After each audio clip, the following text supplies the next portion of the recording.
Hey everyone, it's Robbie from Syzz-O FPV again. Today I am going to do a video, kind of an in-depth breakdown slash cost analysis of my whole drone build so far. Um, and definitely, quick disclaimer, this is by no means the way to build a drone for freestyle or racing.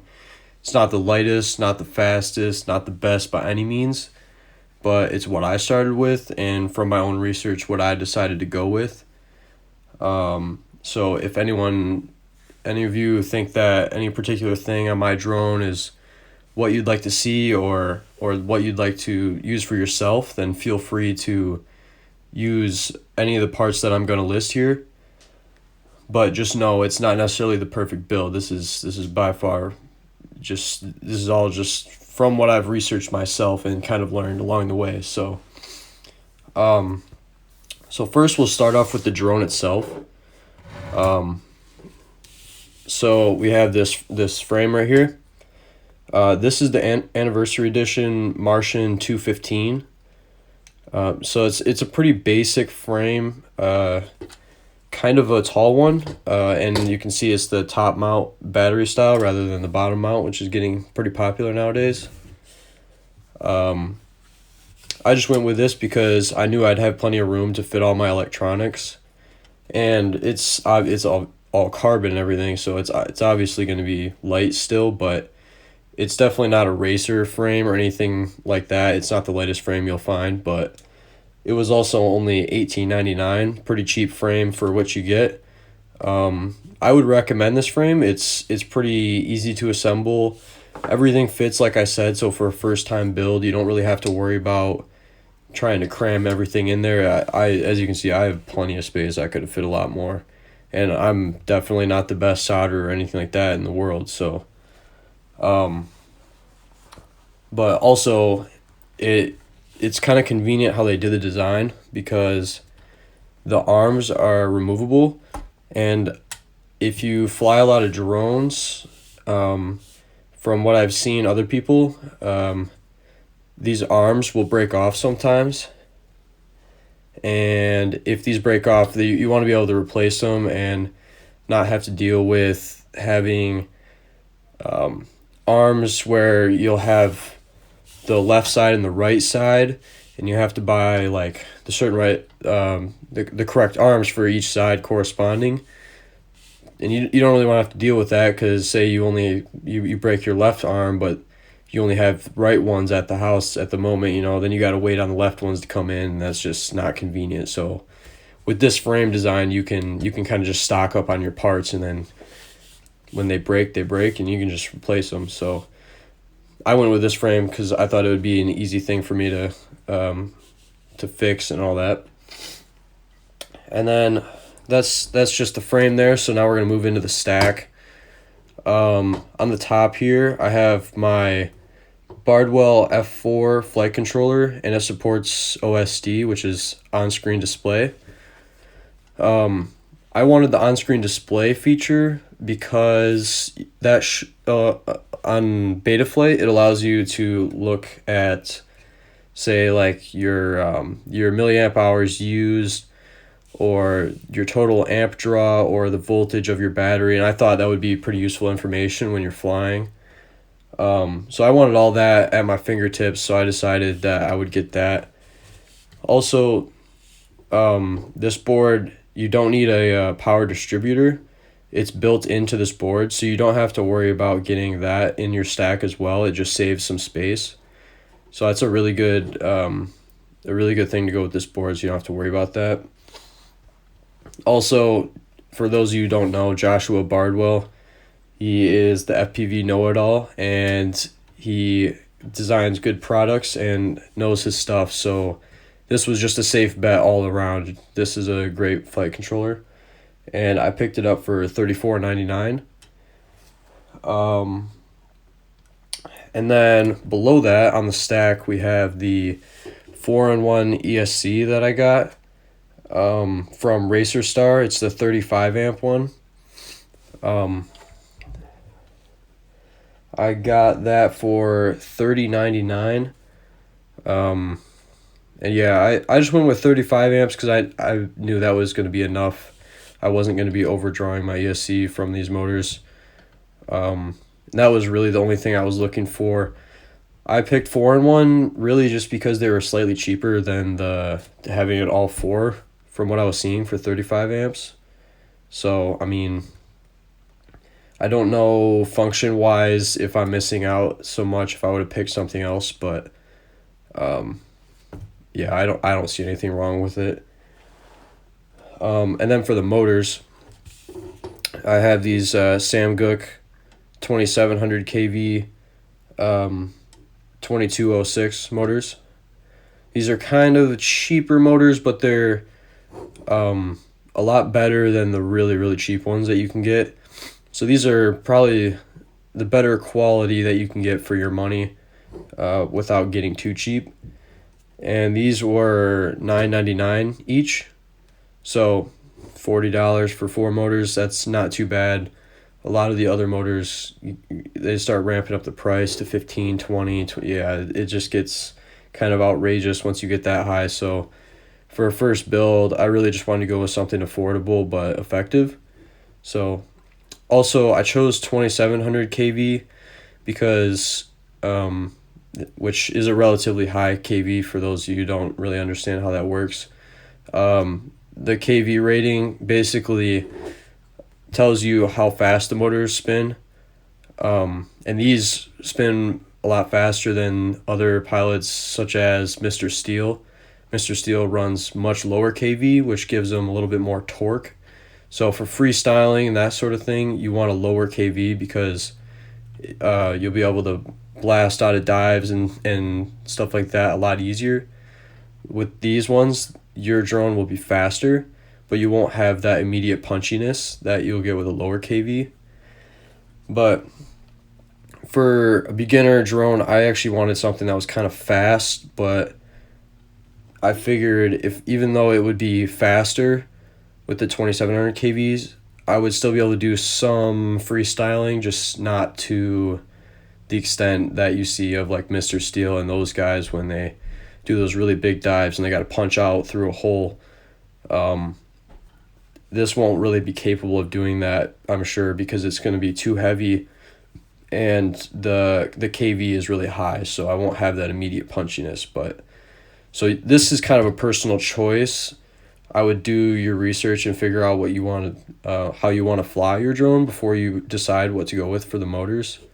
But that was just the setup that I thought I would start with and then go from there and see if I like the racer approach or the freestyle approach better. And then eventually I may change out the motors depending on what I find. From there we have the props that I have, which are the Cyclones. They're T5040Cs and they're 5-inch props. I think the 5040s, it's a pretty basic pitch and all that. It's not really, I didn't do too much time with researching these. I just went with what seemed kind of popular. And these were $318 for a pack of 4.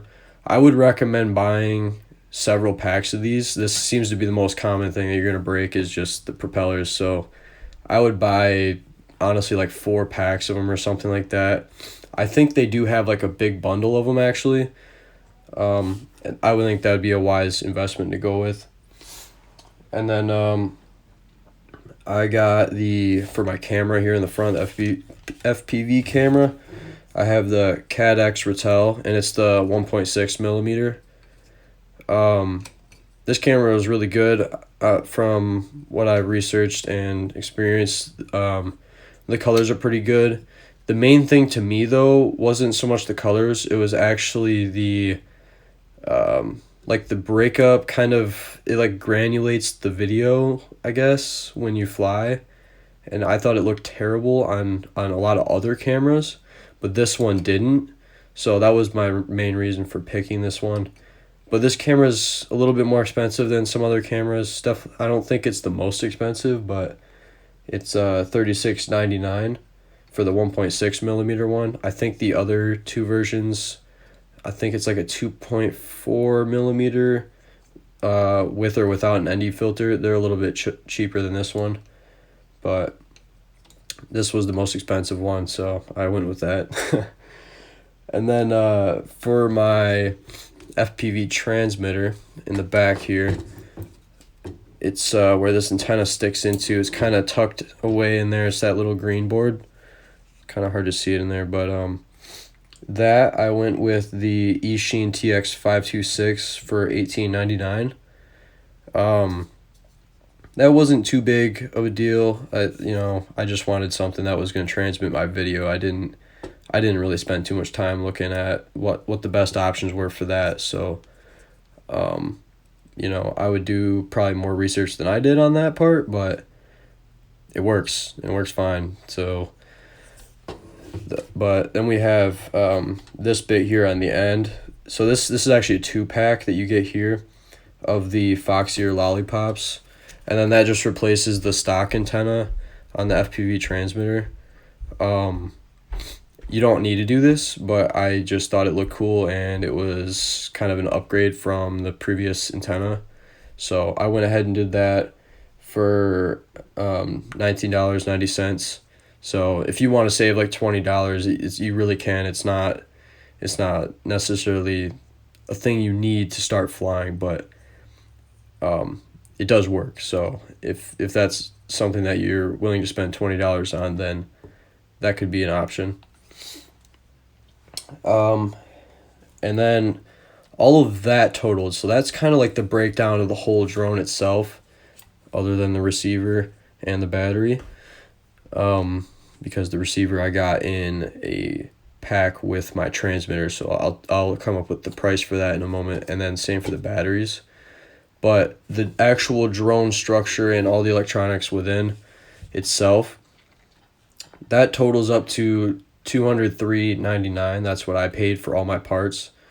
And there's a lot of areas that you could kind of skimp out on and reduce the price there for sure.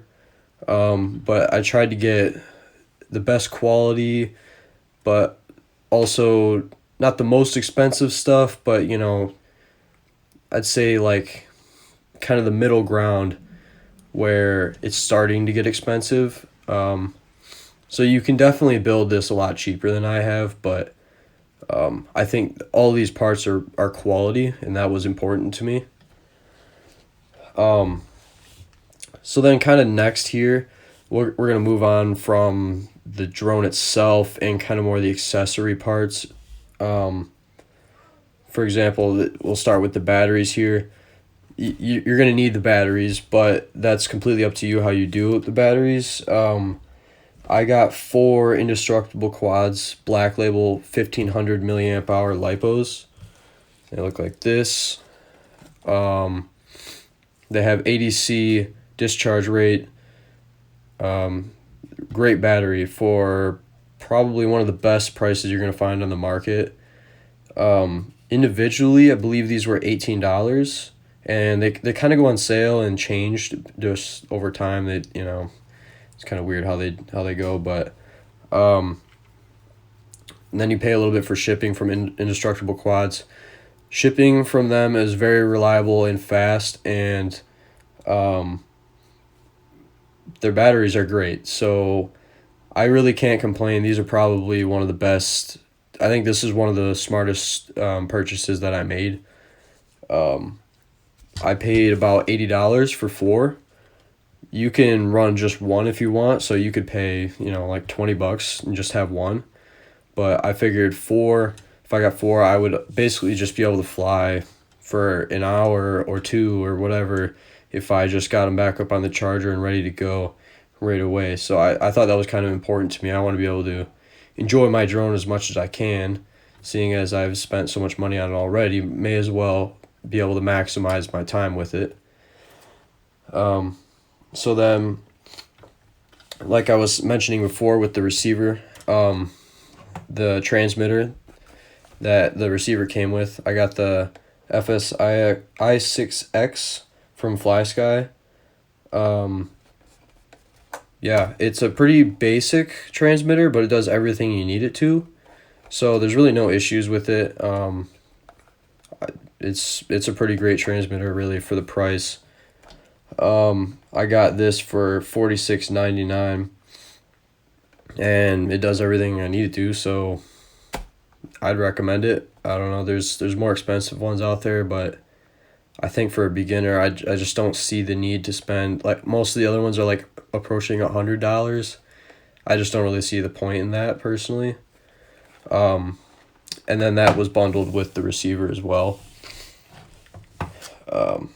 And then I don't have with me right now, but for charging the batteries, I got a balance board from Apex RC for $11.99 and a parallel charging board by Crazy Pony for $14.59, and then a $12.99 cold case lipo bag. So that's kind of like the whole lipo setup there, which is really important for, especially for me, because I got 4 batteries, so I wanted to be able to charge all 4 at the same time safely. So I got the bag, I can put them in the bag and charge them all 4 at the same time, no issues, and be ready to fly in an hour again with 4 new packs. So that was a really good purchase by me. It's going to cost you a lot more doing it this way, because it's really not necessary if you just want to fly 1 pack at a time, but I believe totaled out for the receiver, the transmitter and receiver, plus the 4 batteries, the balance board, the parallel charging board, and the lipo case, that all together was $166.56. So that's like an additional, $160 from just the base drone build. But I think it's another $166 well spent. You're going to effectively quadruple your time flying, and you're going to do so safely by not burning your house down if your batteries decide to blow up, which is really important, because these things are just, I don't know, they're pretty dangerous. You got to really be careful with your batteries. And yeah, so that was $166 well spent, I think. So that totals the build to $370.55, which is getting kind of more on the expensive side, but I know that all these parts are quality and they're going to last, and I'll be able to fly for hours on end whenever I want to. So that's really was my goal, was to be able to do that, just to keep flying and flying as long as I want, and to just have good parts. I didn't want to cheap out necessarily in any area. So now here comes kind of the area where you can really go how I did, or you can go cheaper, or you can go more expensive. It's really, this is where the price varies a lot. So I got the Eachine EV200Ds. These goggles were $320 when I got them. And they have the lenses, so not the box style, and they have DVR recording. It comes with the battery, so you don't pay extra for that, and it's got quad diversity. All really cool things to have.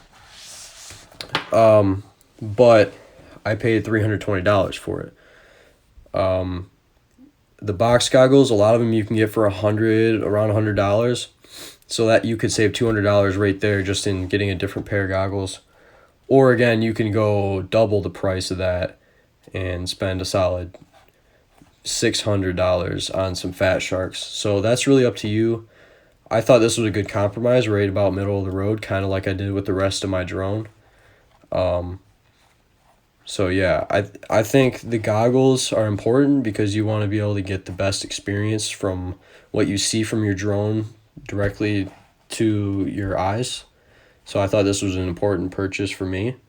It's not necessarily for everyone, so this would be an area to save money if you're looking to, but I would recommend maybe spending some more money here if you can afford to do so. And then, of course, it's quad diversity, so I wanted to get a few antennas to go on here. I got a, I don't have them here at the bench with me, but for $12.99 I got a real ACC patch, and for $3.63 I got the real ACC. I don't know how to pronounce that. I don't know. I just pronounce it like that because I don't know how you say it, but the pagodas, and all of it is right hand polarized. So I just have the two for now. I will probably buy the other two later, but it was kind of an extra expense that I don't really need, so I'm just gonna hold off on that for now. But that in itself, just the goggle setup with those two antennas is $336.62. So like right there alone, you can see that's like the same price as my entire drone build with all the batteries and the charging together, and it's just in the goggles. So that's really where a lot of the money comes from when you're building these, and I think all of you should be aware of that, because I feel like some of the other guys on YouTube here, they don't do a good job really of pointing that out. I think once you get into the drone building, sometimes this stuff is overlooked, how expensive it really is. But yeah, I would say this is also important though, because it is so expensive. I think you shouldn't skip out on it. You should get some quality gear to match your drone so you can get the best experience.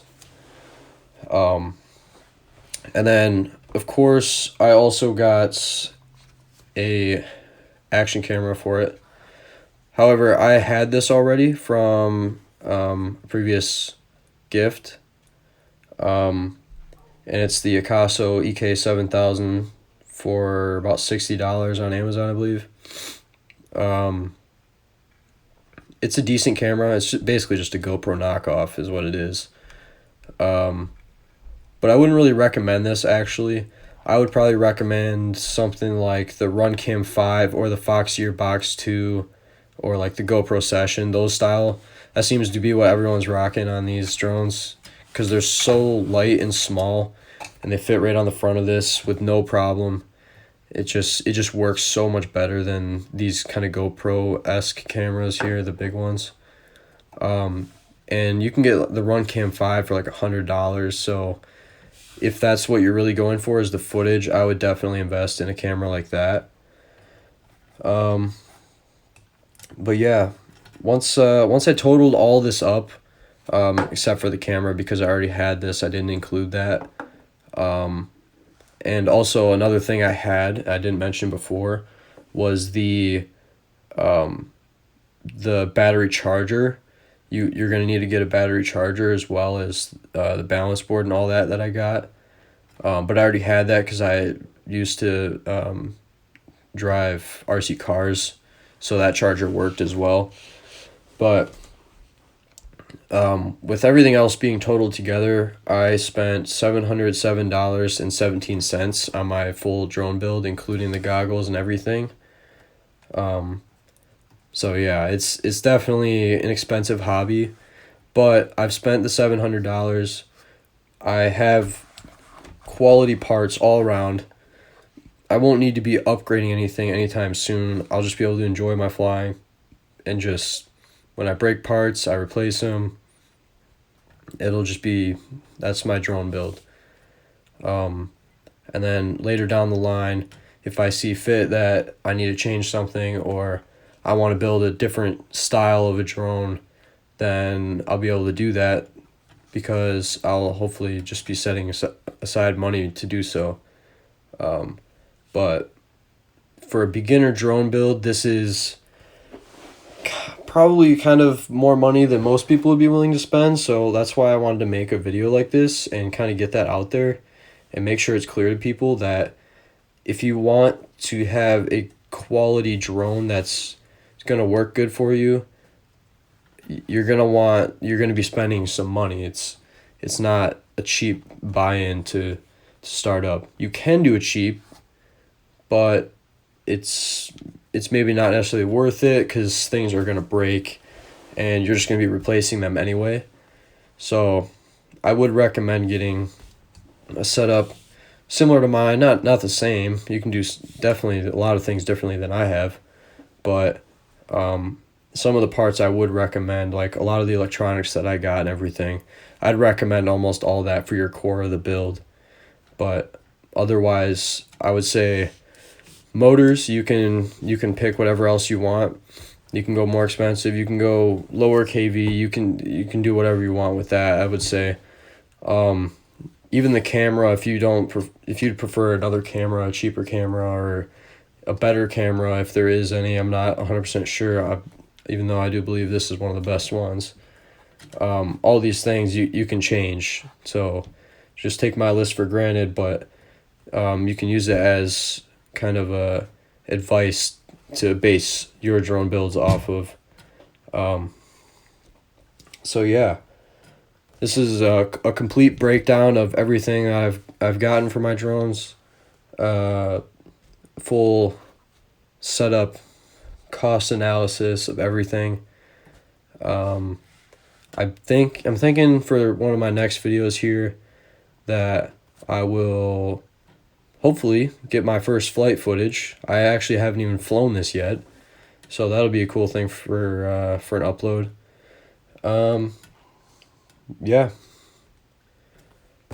I guess that pretty much sums it up. So I'll see you guys in the next video then. Peace.